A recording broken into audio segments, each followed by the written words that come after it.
We've got become like a feather on the breath of God, gain wisdom through the study of the unknown. The soul is not in the body is in the soul.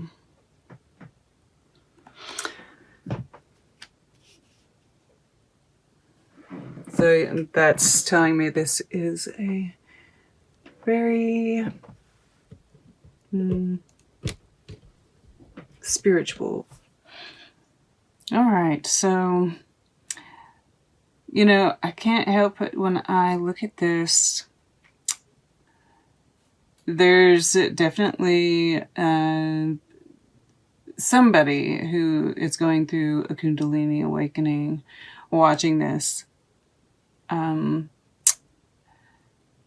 other, you know, and, you know, I say that because, of course, the snake here and temperance, which, and of course, a lot of other things as well. The high priestess, wheel of fortune, the world, all here. This world card touching the wheel of fortune and the high priestess. Just, you know, it's like you've entered in the past. You know, I'm kind of seeing this as for those that resonate with the Kundalini awakening, that awakening. This could be an awakening of any sort, though. You know, I do get the Kundalini awakening just because of the snake more than anything. But yeah, you know, I'm starting to realize, oh yeah, and because of Ujit here at the bottom, right? She is about the Kundalini awakening. But it doesn't have to be, right? This can be any kind of spiritual awakening, because there are all kinds of different kinds of awakenings. And I feel I'm getting the sense more and more that though a Kundalini awakening is extremely physical and it's a very specific type of physical transformation, that, you know, there are all kinds of different awakenings that do involve, you know, physical work, right? This alchemy that's I'm seeing happen, you know, because in this nethead, in the under energy, the below energy, you know, we see this green here, which is alchemy, right? She is the, and this is part of it too, right? This is, and of course this manifests physically as well, or more emotionally, I guess I should say. When I say physically, I mean kind of in the emotional, right? In the physical world, you're feeling this. It's not just something that's happening inside of your body, which it is. And you do feel it, right? You know, this is stuff she's cut off her back. And this has a sense of self-sacrifice about it. But this is also the part of alchemy. You know, the first stage of alchemy is the breakdown of the old, right? And this is part of the Kundalini process as well, is the breakdown of the old energetic pathways and rebuilding new ones. But this is about subconscious fears, right? And we see this happening here. So there's this battle here, right? Apep is in the story of, you know, in Egypt, Ra, right? This is Keper Ra. There are 3 stages of Ra. He's the first one. He is the one that defeats Apep during the dark night of the soul and rises in the morning, right? He is the morning sun. So that is interesting, right? The fact that we have the moon here, which is very balanced. You know, this is balance here. Yeah, and balance here. And this is stability, right? This is a 9, this is a 5, this is a 5. We have a 10 here. You know, we have the world in the past. So we are coming to the end of a cycle, but we're finding that stability, that balance within the change, which I really like. This is, you're so, you know, and I'm really seeing the culmination of what we've been going through, right? This evolution that's been happening. And I'm really seeing this maturity really, you know, show in some of these readings this time. It's really amazing. So I guess right here is where I want to go next. You know, this Wheel of Fortune in the air element. And it's interesting, you know, we see, you know, it's like, and I'm drawn to the moon here as well, because we see the different cycles of the moon. And the Wheel of Fortune can be about cycles, right? We see the sun shining here, and there's a rainstorm over here. And, you know, also this kind of underworld, you know, this shadow work that we're doing, you know, this well here comes from the underworld, right? So there is this, oh, and it's even, you know, this could even be like flowing down the mountain, right? To this well. Yeah. Okay. So this work, you know, it's like, I feel like you're consciously aware that the work you're doing, and you are, you know, consciously doing this work, is bringing, you know, there's a lot of abundance that's going to come from it, right? Just the cycles, like we have to face the darkness in order to, face the darkness in order to bring about the day. I don't know how to say it.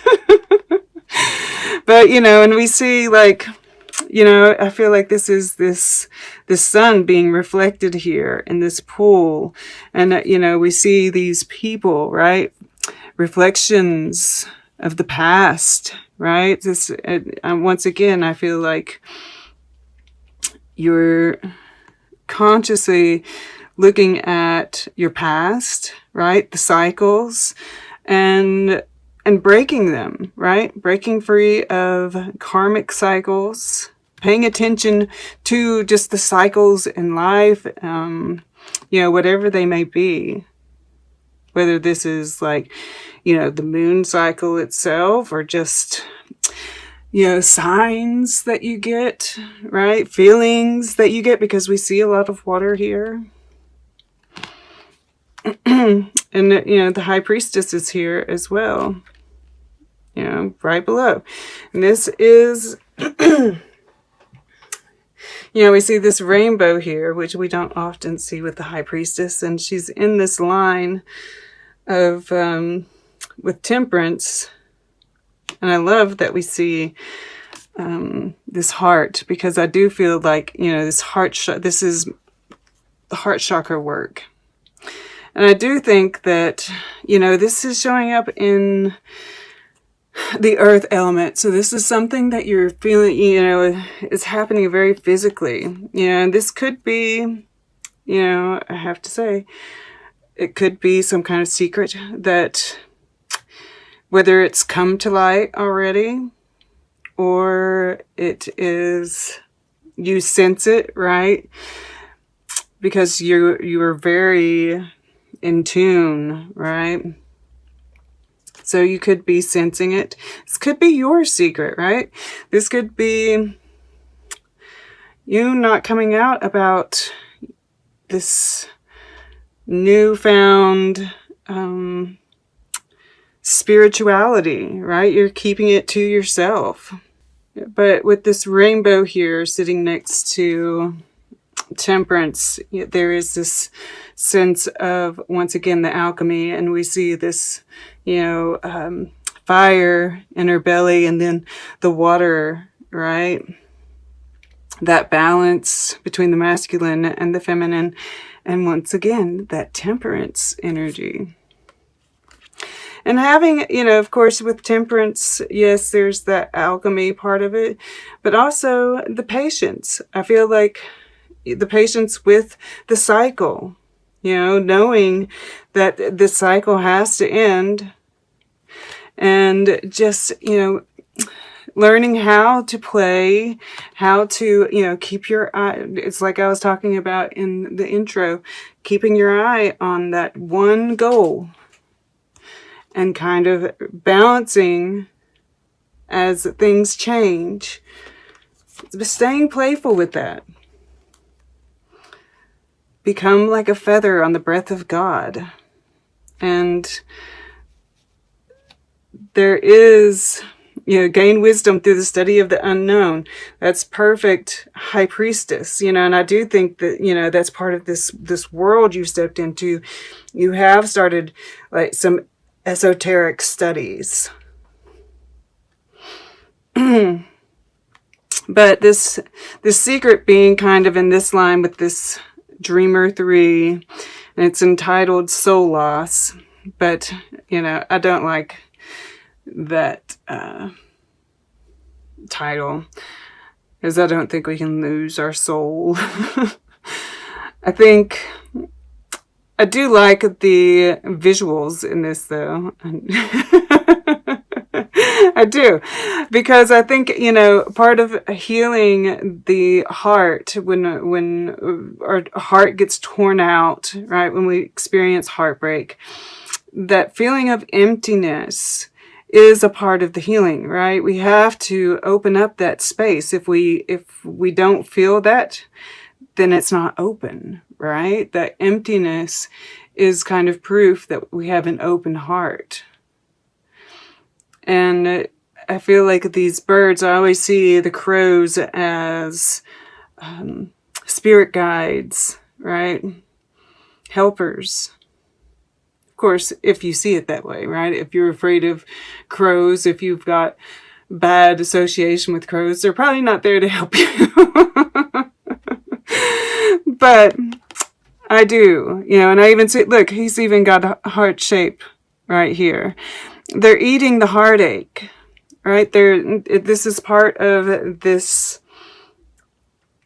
alchemy that's happening. Eating the pain, processing the pain, digesting the pain in order to, feeling that emptiness so that you can heal, so that love can come in and fill that space.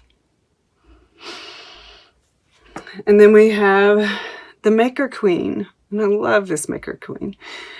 And she's got water just, and this is kind of like that, there's the, that healing of the hands. Also, she's right across the way here from the High Priestess. The High Priestess has this rainbow moving between her hands. Once again, that healing energy. And also, I touch these cards a lot in order to receive messages, right? Our hands are very much tools for psychic energy, is, I guess, what I'm trying to say.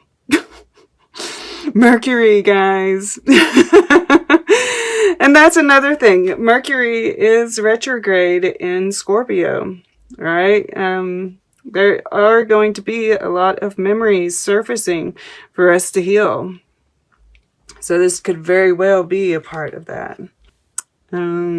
But, there's just this joy that emanates from this Maker Queen. I love, this afro hair with all the flowers in it. It's just, whenever I see an afro in any of these cards, even here, right? Even here, we're seeing it plenty of times. It's manifestation, right? The Maker Queen is abundant. She attracts abundance to her. And this is that play, that playful energy. And that is what brings in things. So when, and it naturally comes when we face our fears, when we face our emotions, when we feel them, when we process them. The natural cycle is that then we're able to feel joy. you know, and finding the beauty in the pain as well, right? That is all a part of this. Finding the beauty in all of our emotions and the healing in all of those emotions. We've been taught to see them in specific ways. And the grounding, of course, you know, getting out in nature, grounding, yeah, always helps with the healing process. But, you know, as I was talking about that, this Stancer 10 is in the future position. And of course, this is about others as well. But yeah, I'm just seeing all the rainbow once again. And the rainbow of our emotions. And the appreciation of all of those emotions. Right? We see a lot of water. And I'm just getting that, just a flood of emotion, but all an appreciation of all of them. And yes, the joy, absolutely the joy. I do feel like, because the more that we can, you know, because that resistance is kind of what really causes us to lose our way. And get us stuck, because when we feel sadness, we have this tendency to close the heart, right? Because we don't want to feel the sadness. Sadness is bad. And the more that we can accept all of those emotions, see the beauty in that emotion, appreciate what it's doing, appreciate the tears, right? All of it. The more we can, the more quickly we move into the more abundant, joyful energy. And this is that shifting of mindset as well that's happening, right? The fives have been very much about shifts for me lately. All right. Let's get a piece of art for Virgo. Then we'll get closing guidance. And then we'll take a quick look at all the underlying energies and see what they have to say. To left. Did you all get this before? Huh. I know this one has come up before a lot. And, you know, the family. It is a big part of all of our, you know, what we've been talking about here, right? These memories are coming up that we're having to deal with. A lot of our insecurities have their root in the family. So there might be some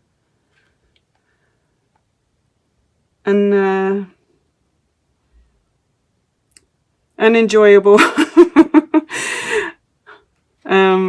I get drawn to this picture down here, the stork with what looks like a fox or a beaver or something. It's like sticking its head down its throat.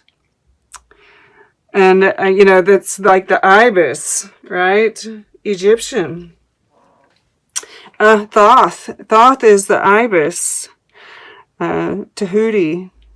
However you want to. So, like, there are these, you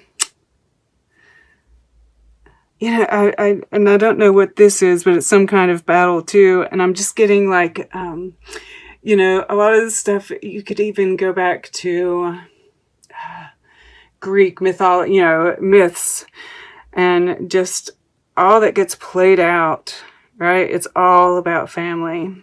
But then I'm drawn to the rose here and the water, right? That by exploring this, there's that healing. Or this could be a tulip. I'm not sure what it is. Oh, it does look more like a tulip, actually. At any rate, a flower. Which is innocence, right? That open window, but letting in the light, by shining a light on it, looking at it, there is healing. And then, of course, I always like to do this, and we see this, you know, I feel like right now what I'm seeing is that path forward, right? And there's going to be all these little things that show up in the way, these little challenges. that we just have to keep the focus forward.